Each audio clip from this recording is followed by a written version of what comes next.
This match is over. He's about to hit him with the big slam.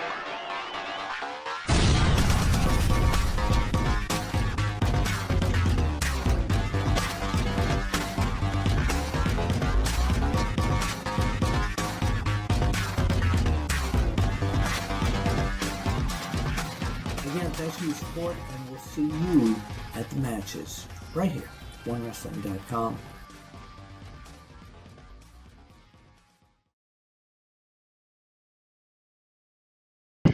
Ladies and gentlemen, this is Big Slam Nation, episode number 26. Well, if you don't know who I am the Mark of the Masses, the man with the plan. Big Ray here to stay to talk some wrestling today. Ladies and gentlemen, I am joined by two members. Just two members of Big Slam Nation. Apparently, everybody had something to do. Oh, whatever. I mean, it's not like I have a life or anything. But, ladies and gentlemen, I am joined by the enigmatic, one of the coolest guys, cooler than the other side of the pillow. We know him as the Nature Boy. He is Mr. Snapchat extraordinaire. I am talking about Fame Black. Follow him on Twitter at Fame Black. What's going on, Mr. Fame Black? Cooler than the other side of the pillow. I'm the other pillow. What's cooler than that? Matter of fact, I'm cooler than the other side of the mattress, as if you need further convincing about that. And that is extremely cool. I don't know if I can sleep on the other side of the mattress. It's kind of spring. Anyway, listen, we are also joined by a very intelligent individual. This guy does not back down from anyone. This guy knows his stuff. That's why we call him the Professor. Ladies and gentlemen, I am talking about the Professor, Anthony Quintana. Follow him on Twitter at PROFPW Hustle. Mr. Professor, how are you doing today? Doing good, sir. And in the words of Prince, dearly beloved, we are gathered here today in this thing called the Big Slam Nation. I gotta tell you something, man. It has been one hell of a week. I want to right off the bat promote the fact that myself and OK Fabe, along with a newcomer, Miss Mimi Shells. Yes, you can follow on Twitter at I am Mimi Shells. IAMMIMICHELLES. That is a long damn Twitter handle, but we have a new podcast, guys. It's called Big Ray and the Wrestling Chick, featuring Connor OK Fabe, and we just spoke about this tragic week in professional wrestling. Depending on when you're watching this video, ladies and gentlemen, I gotta tell you something, man. We not only lost an icon in Chyna, but we lost a music icon in Prince. So really quickly, even though this is a wrestling podcast, wrestling video, I wanted to talk a little bit about Prince. And I know, Fame Black, that you are a huge Prince fan. I mean, dude, how did you feel when you heard that we lost this? No, he's not even an icon. He's like a mega super legend. I can't even explain it. How did you feel when we lost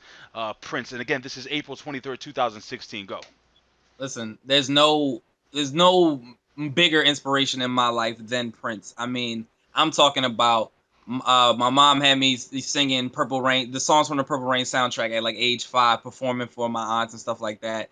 And even more than that, like as a person who, you know, dabbled in music, rap, pop, hip hop kind of situation, I covered a lot of Prince. Actually, I have a song off the beat of I Want to Be Your Lover. So, and it's just a big inspiration. And it's like, I mean, Graffiti Bridge. Wow. All right. Sign of the Times. Purple Rain. Mm-hmm. Under the Cherry Moon. No one has that. And Purple Rain 20th anniversary. Like, I have it. I have every single album. all my phone, like, dedicated. Well, would you say that you were devastated? Okay, Professor, your thoughts on the? I mean, I use the word enigma, but this guy is just beyond an enigma. He was so special. What did you feel when you heard the morning after Chyna passed away that we lost Prince as well? I had the same feeling when Prince died that I had when Michael Jackson died in 2009. Yeah. Utter shock. You know, I couldn't, like, I almost was in tears. Michael Jackson, 2009, and I was in tears. You know, Professor shed a tear, you know, in 2016. I was listening to Purple Rain, you know, on a loop. I was watching VH1, MTV Classics, watching all the songs, 1999, Purple Rain, When Doves Cry. You know, we lost a legend, an icon. And I have some conspiracy theories, but I ain't gonna go into that because it's a Big Slam Nation. Let's just remember Prince for being the man that he is. All right, and I got to tell you something, man. When And again, ladies and gentlemen, and I didn't even tell you guys, here's the deal. Before we move on to what I'm gonna think, what I was thinking about the loss of Prince. We're not doing this show anymore on Skype. Skype is absolutely horrible. I can go on with horror story after horror story of how horrible Skype is. I'm sorry, guys. If Skype wants to promote, give us money or anything like that to say something nice, I wouldn't take it because Skype sucks. So right now we're doing this the very first time. Never did it before on Google Hangouts, and so far so good. I mean, am I right, guys? Yeah. Yep, so far so good. All right, ready, cool. So Prince, I said it on the podcast. I mean, you were either a Prince guy or a Michael Jackson guy. I was both, to be honest with you. You know what I'm saying? I thought both of them were just amazing. And there was a cool little meme that I just saw just a few minutes ago, and it's like the King, Michael Jackson, the Queen, and it had what's this young lady? Oh my God. Whitney Houston. Whitney Houston, and thank you, Professor. And then, of course, we lost our Prince. And he was just, people used to make fun of him and say that he was too effeminate. Let me tell you something. Women absolutely adored Prince. Prince was the freaking man. Not only was he the man, but, I had also alluded to on the podcast that one of my very favorite TV segments of all time, and was the Dave Chappelle show, when Dave Chappelle spoke about, how Prince invited Charlie Murphy and Eddie Murphy over his crib, and they started playing, and they started playing basketball, and Charlie Murphy's like, it's gonna be the shirts against the blouses, and Prince proceeded to not only cut him up like Allen Iverson, but every shot was good. And then after that, he made him pancakes. So that was probably one of my very favorite Prince, non-Prince memories. But I could just go on about all his amazing music. But this guy was just amazing. Anyway, do you have any closing comments about Prince, Mr. Fame Black, before we move on? Sometimes it snows in April. Aww. Sometimes I feel so bad. Aww. Sometimes I wish that life was never ending and all the things they say never last. That's beautiful, Professor. Anything to say before we move on? I like to invite all the lady slamites to Lake Minnetonka to go purify themselves. That's all I got. And I will finish up by saying, Cream, get on top. Shaboogie, Bob. Anyway, so we're gonna move We're on. gonna party like it's 1999. oh, I'm making Dubs cry. Anyway, so no, in all seriousness, man, we lost Chyna. And it was around 12 something midnight, past 12 something midnight. I was heading out to go pick up a friend, and I had called OK Fabe because I got the news right away.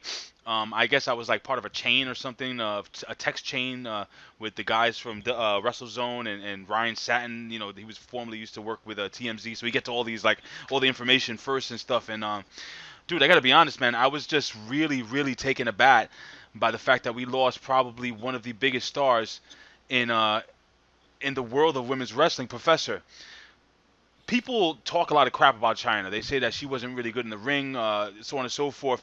I don't know if you know, but Chyna actually had quite an amazing background even before the world of professional wrestling. Do you know anything about that? I know she was a college graduate. Hmm? I know she majored in education. Hmm? Because she's taught English as a second language even after her wrestling career was over, unceremoniously. But I know she had a great education background. She was a very smart lady. So you know what? Say what you will about her in-ring skills. I disagree. She had a presence. Mm-hmm. She had a look. Mm-hmm. And I said this on the Professor's perspective. She put Triple H over. Oh, absolutely. Because Triple H, before Triple H had Chyna in his corner, he was the middle of the road guy with all these valets, and Sable was one of them. But then once he and Chyna got together, that was the chemistry that was needed for Triple H to get over, and Chyna was one of the reasons that Triple H got over. Well, check this out. And before I jump to you, Fame, I'm going to read you some of her accomplishments even before she got into the ring. She was born in Rochester, New York, which is an accomplishment because she's a New Yorker. But she graduated from the University of Tampa. She double majored in Spanish and literature.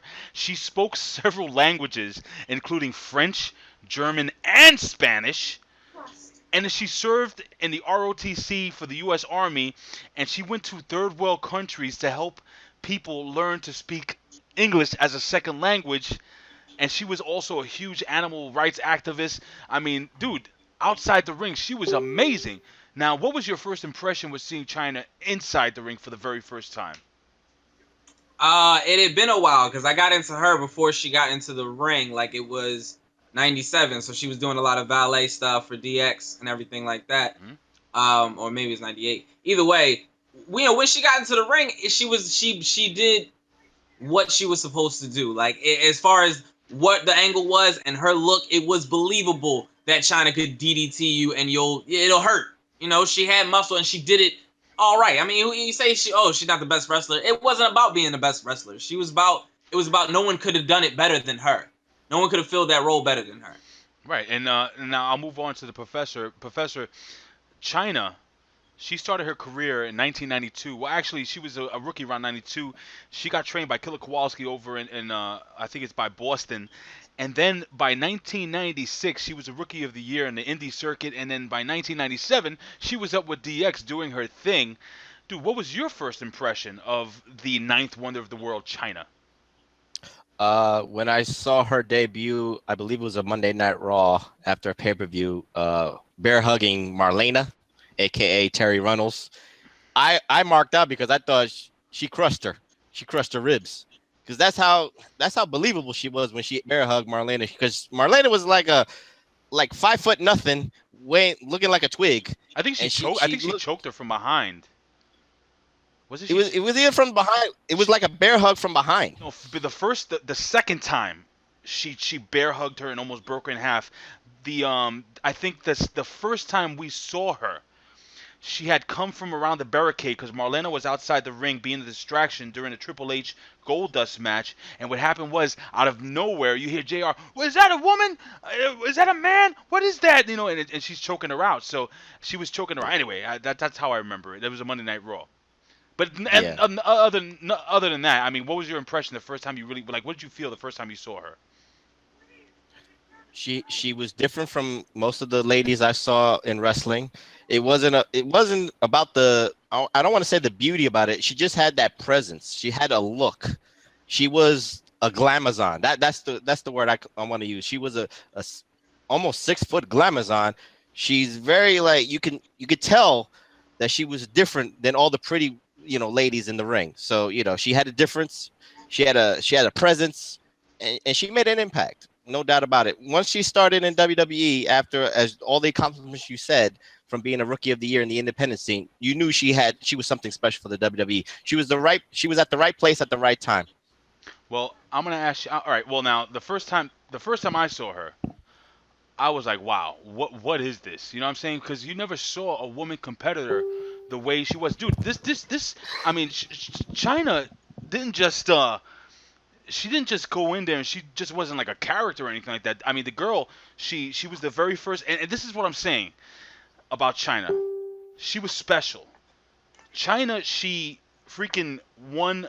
She was the only woman to ever participate. Up to that point, because there was another woman. I think it was Awesome Kong. She was one of the very first. And woman. Beth Phoenix. And Beth Phoenix. She was the first woman to participate in the Royal Rumble. Am I correct? Yes, I am. Yeah, you got it. She's the only woman to participate in the King of the Ring tournament.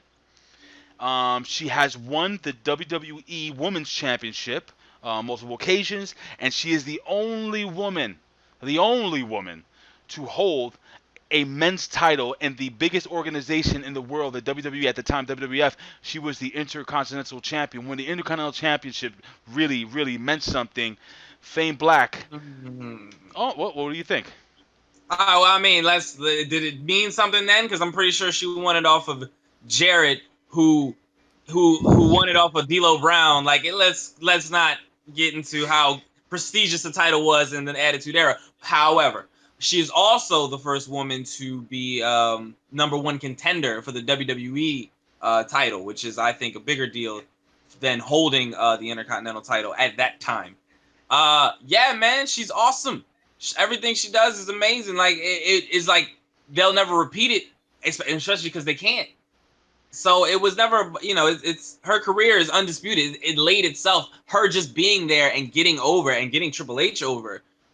it really helped. I mean, because when she wanted to be heel, I remember hating Chyna, like at like 9 years old, like I hate you. But then I remember like less than 2 years later, she got with Eddie Guerrero, and I'm like, oh my God, Mamacita! So it was awesome. Let me tell you, that was absolutely my favorite tandem, besides Macho Man and Elizabeth. The Macho Man Elizabeth #1, man, seriously, Mamacita, and they weren't together for a super long time. I mean, they were together for a relatively short time when it comes to wrestling. Wow, seriously, Chyna and Eddie Guerrero really worked together, and there was like just such an amazing. There was a segment in Monday Night Raw, if I remember, where Eddie Guerrero actually was trying to apologize. I forgot what he was doing, and I think he had taken the Intercontinental title from Chyna, and she was pissed off at him or whatever. And then he was like giving her flowers on his knees, and he gave her a puppy, and it was just, and it looked like they were really, really, really in love, and it was just really cool, man. And it's and that's the way it is usually. Couples are always so mismatched. But now I'm gonna ask Professor a really serious question. Professor, I'm gonna ask Fame this question too, and I'm gonna give you my answer. Now there's rumbling that they're thinking about putting Chyna in the WWE Hall of Fame. Number one, does she deserve it? And number two, is it too little, too late? How does it make the WWE more or less Triple H and freaking Stephanie look? From a fan's perspective, hell yeah, she's no. I want the professor's. I want the professor's perspective. I am giving the professor's perspective. From a fan's perspective, for Chyna to be in the WWE Hall of Fame, yes, she deserves to be in there. She should have been there for a couple of years ago, regardless. But that's a different story. You already know the relationship that Chyna has with the WWE. She made allegations. I don't want to get into that, but she said some things against Triple H. She said some things against X-Pac. She said some things against Vince McMahon and Stephanie McMahon. But in the WWE's eyes, it's a lose-lose. You're damned if you do, and you're damned if you don't. If the WWE acknowledges that Chyna dies, and then everybody on Twitter and social media is like, you know what? Now you're giving her all the glory and all the respect, and she's dead. And then two, you didn't say nothing. You ignored her. You didn't want to take her phone calls. You want to take her emails. So you know what? Damn if you do, damn if you don't. Even if they put her in the Hall of Fame, right. I think the fans are just gonna be like, what a PR, trying to do a PR move, huh? WWE trying to gain some money out of this. You know what? She deserves it. I'm trying to disassociate and put that to the side. She deserves to be in the Hall of Fame. And if you saw her documentary, this is serious to her. This was very special to her. Right. And I said this on my professor's perspective. Certain people like Michael Hayes took the WWE Hall of Fame very seriously, and she's one of those people who took this seriously. She wants to be acknowledged for the accomplishments that she that she put into the WWE, and she did, like you said, she did a lot for the WWE in the Attitude Era. Absolutely. She's one of the figureheads of the Attitude Era on the woman's side. Bar none. I got to tell you, Professor, like, it's not like she did a lot. I mean, she basically remolded what the women's division was in the WWE. We never seen anything like that before. I mean, Mimi had made a really cool, the wrestling chick had made a really, really cool analysis. She was breaking down an analysis, or was it? No, it was OK Fabe. I'm sorry, Connor. When that match between Ivory and Chyna for the women's championship was huge back then. I think it was WrestleMania 18 or 17. I think it was WrestleMania 18, but 17. 17. Okay, so like, Fame. Listen, man. This year, Jackie, who I love, Jackie. I think Jackie was awesome. Jackie goes into the WWE Hall of Fame. What the hell did she really do? I mean, again, I'm gonna run it down for you real quick. Again, Chyna, part of one of the greatest factions of all time in the WWE. Chyna, the only woman to wrestle in the King of the Ring tournament, a participant in the Royal Rumble, Intercontinental Champion, Women's Champion. All of this happened in, I think, 5 years. I mean, how can you not put this woman in the Hall of Fame? What's your opinion, Fame? I mean, 3 of those things happened in the same year. Here's the thing, though. And it's the same thing I said about Daniel Bryan. Let us just reconvene. She just died. So, yeah, everybody's like Hall of Fame, Hall of Fame, Hall of Fame, Hall of Fame, Hall of Fame. And I'm not gonna say that she does not deserve it because she absolutely does. She's done things that no other woman has done or can do or will do. I'm sorry, but you don't think she deserves it more than anyone who's in there except for maybe Fabulous Moolah, Wendy Richter. I mean, I would even say that I would put her over Wendy Richter, to be honest with you, for what she's done. The entrance of people into the Hall of Fame is not based off how important it is to get them in there. That's never been the case. Here's the thing. Chyna's career is so storied, if they let some time go by, and had she lived, let a lot of time go by, people can forget about the adult stuff. She could have been a headliner in a Hall of Fame. Now, if they put her in next year, she's just a stepping stone. And who's going to induct her? Probably Triple H. Oh. Which some people have a problem with. I think is actually probably a good idea. What? It's one of those things where you're right. It's a lose-lose situation. They want her in there, but now that they're gonna put her in there, it's like, oh, you didn't do it because she died. I don't think that's right. But I don't see any other way not to put her in there now. Hold on. I want to go to the professor. Professor, would you like to comment on the whole? I mean, Triple H, you think Fame Black thinks that's a good idea? What's your opinion on that? Well, it ain't gonna be X-Pac. He can't. Okay, that's what I'm just saying. It's gonna have to be Triple H. It's Triple H or nothing. No, it could be. It's either Triple H or like Chyna's manager. Why can't it be Marlena? You know, why can't it be Marlena? Why would it be Marlena? Why not? Why not? Why would it be anyone else? Why? Because Triple H is a much better person. What are you talking about? Everybody associates Chyna with Triple H. And he's the guy at the company. Hey, you can have the Road Dogg, who was a member of DX, and apparently they were still really, really cool. Does it have to be a WWE person? Could it be somebody like a David Hero, somebody who's worked with her for years after the WWE? I don't know if you know who David Hero is, but he's actually one of the co-hosts of the Pro Wrestling Report over in Milwaukee, Wisconsin, and he promotes Blizzard Brawl over there, and he's like a really prominent member in the YWC and the IWC. Why can't it be somebody like that? I mean, why can't it be hold on. Why can't it be Bill Apter, who absolutely loved Chyna, and Chyna absolutely loved Bill? I mean, all right, go ahead, Fame. I'm sorry. I mean, let's look at it. Oh, also, yes, that sounds like a good idea on paper, but we also have to sell these Hall of Fame tickets. Nothing against Bill, of course, but Triple H doing the induction, a little bit more appropriate for not only the casual fan, but the people that'll be watching for the very first time. Well, listen, Professor, if you have anything to add to this, I do want to move on to the next topic because we have something really cool to talk about. But look, man, go ahead. Like you said, Ray. Bill Apter had a very close relationship with Chyna. Even Vince Russo. If anybody goes onto Vince Russo's YouTube channel, he had a 2-hour eulogy for Chyna.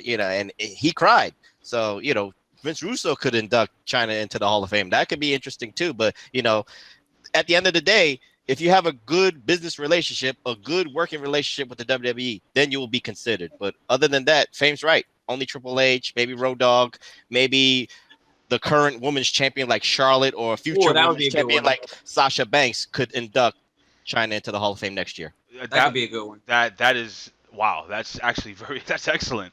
I never thought of that. You know what? I would love to hear the opinions of the people here, the fans here at OneWrestling.com, OneWrestling.com, YouTube /OneWrestling video. Please leave your comments here below here on YouTube, or go to the website, go to OneWrestling.com, and you can actually leave comments on the articles and on the videos and everything there at OneWrestling.com. Please interact with us on Twitter at OneWrestling, or just interact with us individually, and I'll run down all the Twitter handles at the end of the show, and they should be displayed right down here somewhere. I'll figure that out. But anyway, guys, wait. I want to say just one thing. Go ahead, buddy. For the people who try to ruin it for everybody else and say like, oh well, she wasn't in the Hall of Fame because of what you could Google when you Google her. Okay, that's still true. But now that she's passed, when you Google her, more people have searched her wrestling results. So those are now first on the list of Google pages. Her adult stuff is actually second page now, which is a little bit better for the WWE and for her. So that I think people need to take that into consideration when she does go into the Hall of Fame. And That has changed. And I also think people need to take into consideration that she was troubled. She had demons, and she screwed up. We all screw up. We all mess up in life. Let me tell you something. I'm gonna end this segment. We're not gonna talk about this no more. But it just really pisses me off how people just want to freaking point fingers at this woman. Everything I've ever heard of Chyna, she was a sweetheart. Yeah, she made mistakes. We all freaking make mistakes. We're human. We all fall. If you're a Christian born and raised like I am, the Bible says we all fall short of the glory of God. What that basically means is we know we're not perfect. We're going to sin. We're going to fall. We're going to make mistakes. We're not going to succeed sometimes. But it's what you do after you fall. And Chyna, what she did after she fell, she tried. The girl tried. She fell. She broke her leg. She got up. She fixed the leg. And she kept walking. She tried. So please, you know what? Stop putting people down for freaking trying. It really upsets me. It gets in my heart. You know what I'm saying? Hey, we all make mistakes again. Let it go. Let's focus more. If you focus more on what this amazing talent did in the ring, and put that up against the fact that she fell, she did drugs, and she ended up doing porno movies. So what? So what, guys? Everybody. I bought those. I mean, you're ridiculous. Did you really? Did you really? Yeah, yo, listen. One Night in China aside, the rest of them were pretty good. Okay, Professor. You know what? She did a tasteful one called Queen of the Ring, so that's all. I love that one. Okay. Love that one. Okay, listen. All jokes aside, I never That seen. wasn't a joke. I honestly like both sides of China. No, but I've never seen. I've only seen one, and it's the one with X-Pac. Oh no, that's like the worst. That's horrible. All right, so maybe I'll look into the other ones. I don't know. Anyway, now. Now. It's weird now that she's dead. Don't do it now. It's too late. You'll never know. Yeah, I don't think I'm gonna do that. So anyway, we're gonna move on. We'll move on to Yes, something you are. a little. No, well, maybe. But anyway, oh God, how uncomfortable was this conversation? So anyway, we're gonna move on to something that was really cool. Are we gonna talk about wrestling? We're gonna talk about wrestling, like some geeks. We're gonna talk about wrestling. We're gonna talk about wrestling. We're gonna put our glasses up. Listen. Apparently, Samoa Joe, during the equivalent of a house show for NXT, took the NXT title off of Finn Balor, hitting him clean with the Muscle Buster. Professor, where did this happen? Do you know where this happened? I believe it was in Lowell, Massachusetts, because all the hashtags kept saying NXT Lowell. So I'm assuming that. The Slammers could correct me. No, it actually was in Lowell, Massachusetts. I just couldn't remember. That's why I threw it to you. But OK Fabe actually did. He did mention that to me. That it was only a few blocks, or I guess not blocks. They don't have blocks where he lives. A few miles away from where he lives, not too far, north of Boston. But what are your thoughts, Professor, about Finn Balor dropping the title clean at a house show, basically, to Samoa Joe? Why did they do this at a house show? And we'll talk about what I'm hearing now about Finn Balor possibly making his debut in Monday Night Raw very soon. I think I understand your question, Ray, but I think the fans have got to change this around, because if you're an old school wrestling fan like I am, this is the value of house shows, because anything can and should happen at a house show. A lot of titles changed at house shows, and that was very valuable for the Saturday shows that WWE used to run. When you heard that someone lost the tag team titles at a house show, or when they lost the Intercontinental title, the Mountie won the Intercontinental title from Bret the Hitman Hart at a house show. That's how important house shows are. Hey, don't and forget, and also this guy Diesel won his title there against. He won the WWE title from Bob Backlund. Mm-hmm. I'm sorry. Go ahead. I'm sorry for interrupting. No, that's okay. That's a good point. But that's what I'm trying to say for fans. When fans could say, "Well, why didn't you save this for the WWE Network? Why didn't you save this for television?"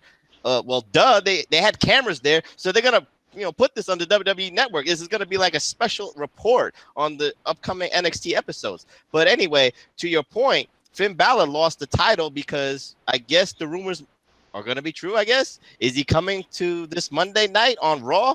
Will the Balor Club be together as a three-man cohesion? I don't know, but tune in to find out. All right, so apparently Fame Black, Finn Balor wins. Finn Balor loses the NXT title, and all the fans are going crazy, and they're Finn, Finn, Finn, and they're doing all. And apparently, he tells everybody, be very quiet. Depending on when you're watching this video again, guys. Finn Balor tells everybody, I'll see you guys Monday. So right now we're recording this on a Saturday. It'll probably be up on a Sunday, which means when you watch this by Monday, Finn Balor could make his WWE debut. I was just talking about this last week on Big Slam Nation, how I believe that there is a possibility that Finn Balor, AJ Styles, and the other two mooks are getting together and they're going to reform the Bullet Club here in the WWE. Your opinion? Yeah, I mean that's probably gonna be the case. I mean, why else would he drop it at a house show on some all of a sudden stuff? Unless it's to, set up AJ Styles as WWE champion and Samoa Joe as NXT champion as they team up and invade WWE.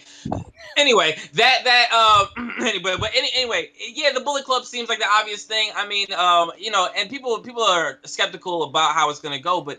It's from Japan. They could just take the same angle, just the same way they did with the NWO. They just got to avoid the 5 NWO mistakes. I think people should check out What Culture for that.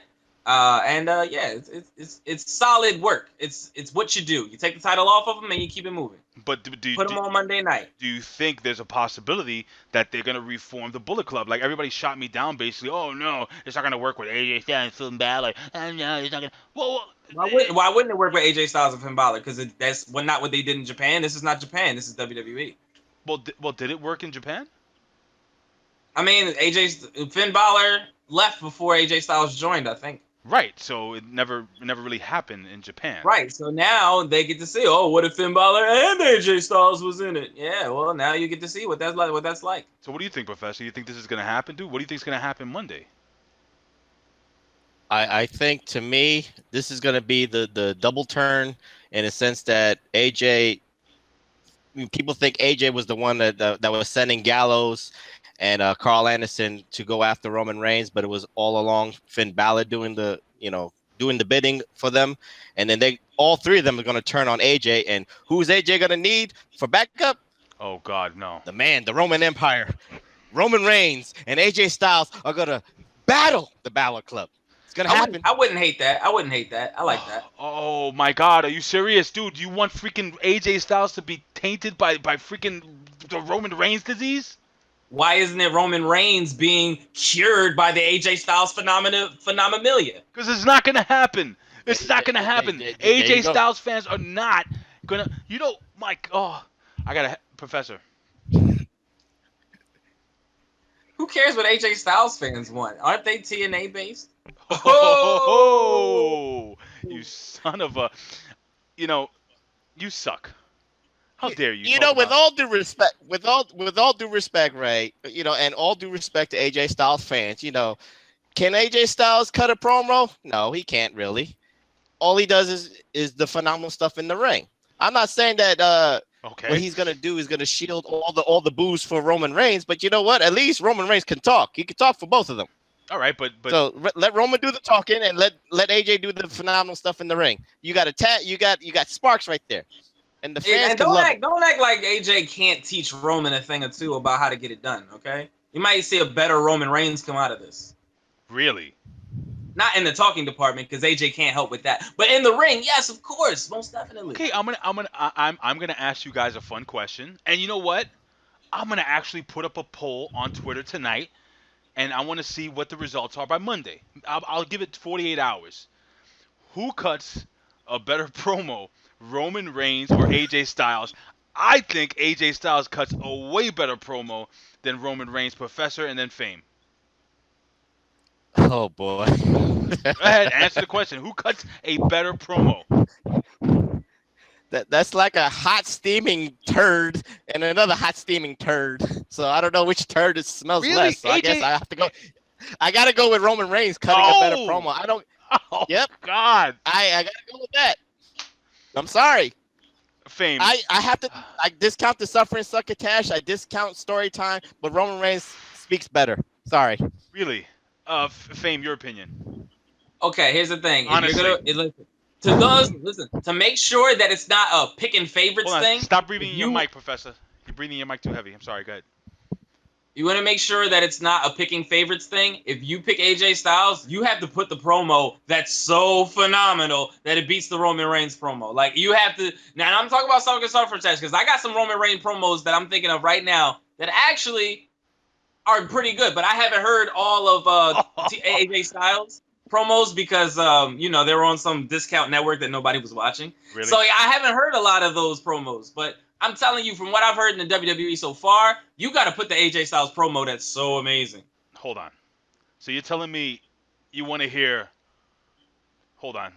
Let me get in the spirit of this thing. All right. I'll take my son's WWE title, throw it over my shoulder. I'm not a good guy.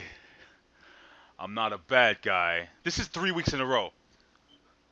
I'm the guy. Who the hell cares? You suck. All right, first of all, that actually came from Kevin Owens. Kevin Owens said that.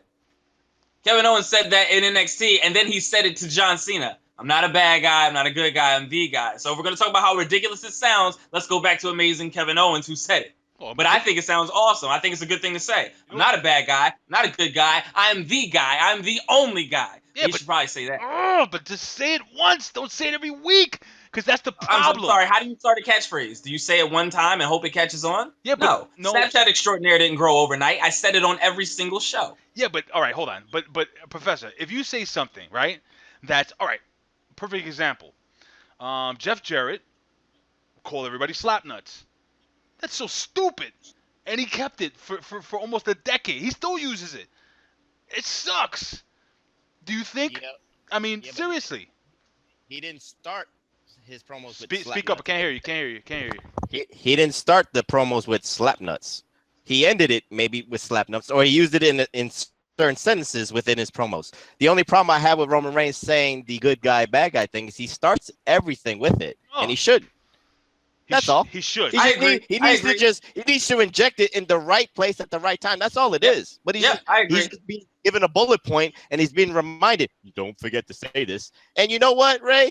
Look at that emotion, that anger, that frustration that you put.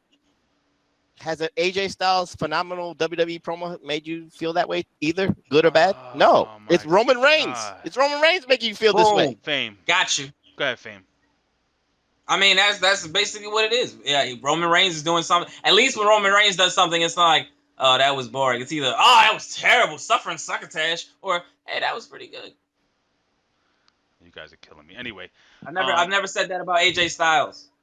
All right, look. I mean, oh, God.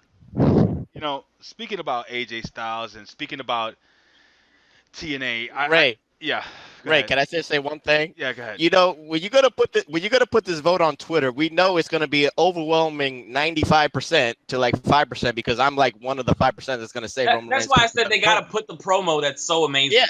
No, that's what it is because you're going on with who you like in the ring. Yeah. No, I'm not. AJ Styles, yes, you are. No, I'm going on. Objective? Are you being objective? I am being objective. I'm telling you, I'm going on. I think AJ Styles cuts a better promo than Roman Reigns. I think Roman Reigns is horrible. Show me the promo. Any promo. Because if you can give me one better than Roman Reigns talking to Paul Heyman about taking on Brock Lesnar, that was pretty damn good. If you can give me one better, if you can give me AJ Styles one better than that in the last year, I'll agree with you. All right, so I'll give you AJ Styles when he cut the promo on Dixie Carter when he left TNA. Is that within the last year? All right, I'll give you the promo that when he was talking to Roman Reigns backstage and he made it so believable that he had no idea the Bullet Club jumped in on purpose. I thought it was very believable. I did not. I'm pretty sure that he's the leader of the Bullet Club. Well, I guess we're going to find out within the next few weeks. Agree? We're going to find out in the next few days. But speaking about people that fail, let's talk about Dixie Carter. My God. I can't believe I was once a fan of this freaking organization. I loved TNA. What was wrong with you? No, I love TNA, and I still watch it. I still support it. It's just... All right, here we go. So I sent you guys a link. Did you guys do your homework? Did you read it? Yes. All right, this is courtesy. No. This is courtesy. Of course you didn't. This is courtesy of ProWrestlingSheet.com. Shout out to Ryan Satin, formerly of TMZ. He is the editor-in-chief of ProWrestling.com. He's on with me basically every single Wednesday. I'm on WZ Daily, WrestleZone.com with Nick Hausman. And Shameless plug. always. Now, apparently, there is a $1 million investment company. This is a company that bought and sold Segway, and apparently they are looking to buy TNA Wrestling along with the Harris brothers. Now, this company apparently, what are they called? The TNA, it's called Summit Strategic Investments.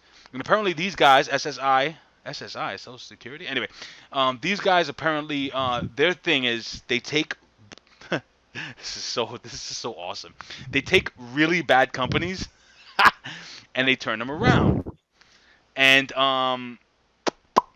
apparently the CEO's name is Roger Brown. You guys can look at this, and Jason Brown. They're looking to take this company and take it to the next level. However, I'm not sure if they're going to be able to do it because Ron Harris and Don Harris apparently have, I think, better like the negotiation going better with Dixie Carter. If you guys don't know who these guys are, they were part of a faction in the WWE. What were they called, Professor? Again, something of the Apocalypse.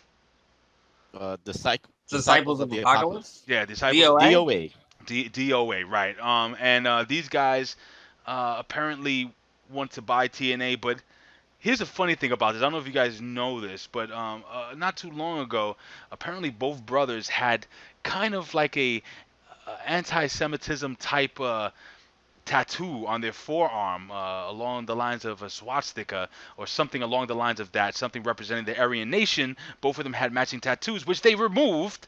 I mean, this company, Fame. Yeah, let's start with me. Seriously, like, dude. First of all, if you're gonna sell TNA and you wanted to do well wrestling wise, you sell it to the largest wrestling promotion on the face of the earth. But if you don't want to, sell it to somebody who's gonna put money into it. Here's the thing: TNA, for all my bashing, can come back.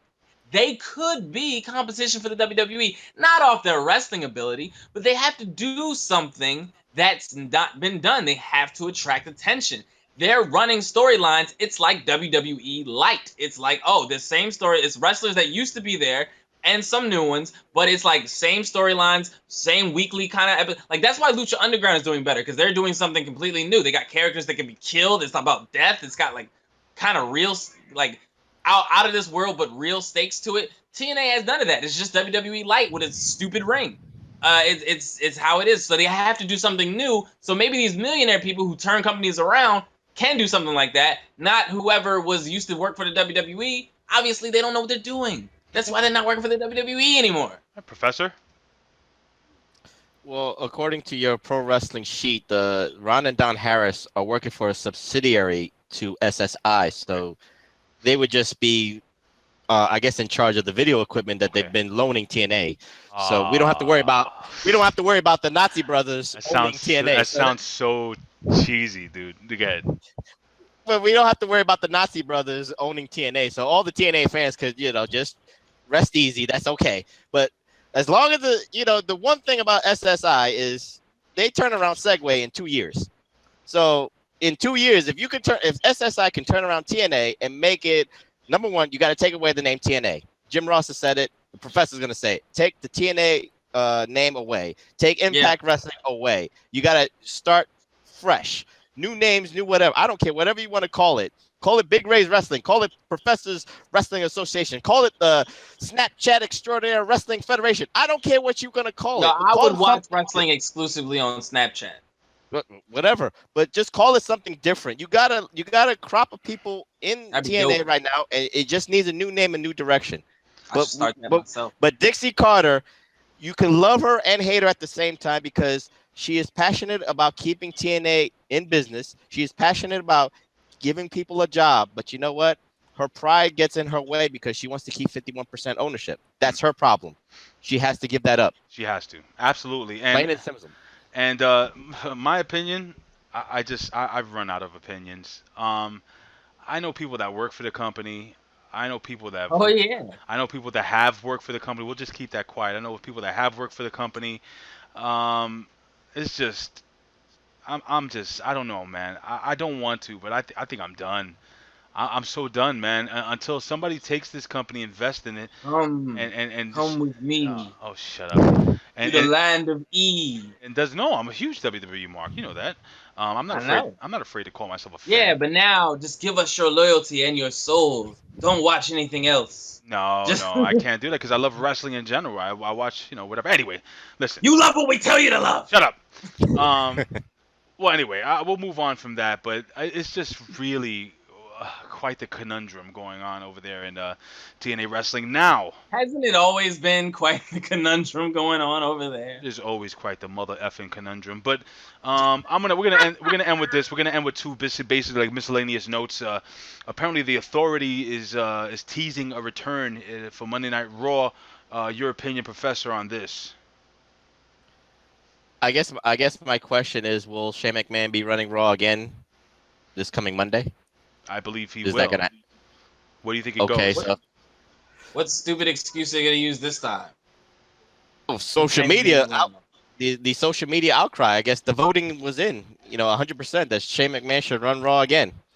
But if the Authority comes back, I guess maybe that's the summer angle. The Authority against Shane McMahon for control of Raw. They already And I get- lost control of Raw.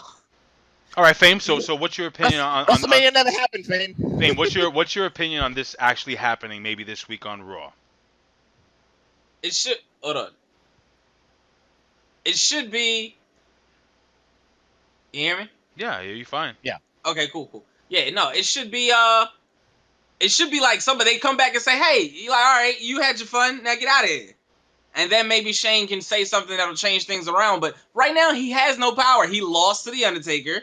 And that's it. Like, I don't know why we're just gonna do it anyway. Whatever. There was no point in you jumping off that cell to begin with. Like, whatever, man. Like, I'm so disappointed. If you're gonna win it, you're gonna win it. Like, I don't know. Okay, click your camera. I don't like it. Click your camera on and off because we're having issues with your camera. It's frozen. And then apparently, so all right, so I mean that may happen this week on Monday Night Raw, which would be pretty cool, I guess. And I agree with you, Professor. I think eventually it's gonna lend its way into the WWE. I'm sorry, the Authority facing off with Shane McMahon for full control. And I think we know at this point that Shane McMahon is not going to be around for the long haul. I think. I would love him to, but I don't think he will. Also, I wanted to ask you guys a quick, brief question, and I want this question to end the show, and I want the fans to really, really, really answer this question if they can.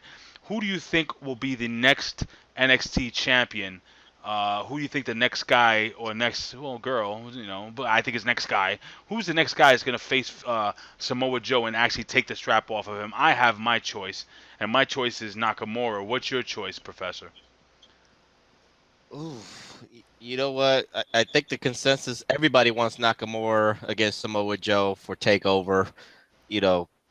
Save it for TakeOver, but I don't know. I guess TakeOver would be around like SummerSlam time. So if you want to save Samoa Joe kind of like run of the summer till then, yeah, I go with Nakamura like you said, Ray. All right, Fame, you have an opinion on this?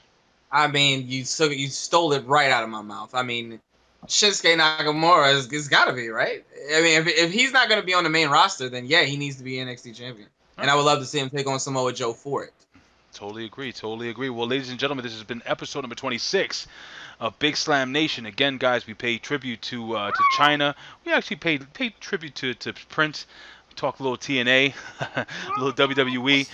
Ladies and gentlemen, you can follow us on social media. Follow us on Facebook. Follow us on Twitter. You can follow us here at OneWrestling.com at OneWrestling. Follow me on Twitter at Big Ray Show. Follow the Professor at PROFPW Hustle. Fame Black at Fame Black on Twitter. Don't forget OKFabe, OKAYFAB. And Fame Black on Snapchat. We can't forget that. We'll throw Snapchat in there. Then you throw it in there at the beginning, my friend.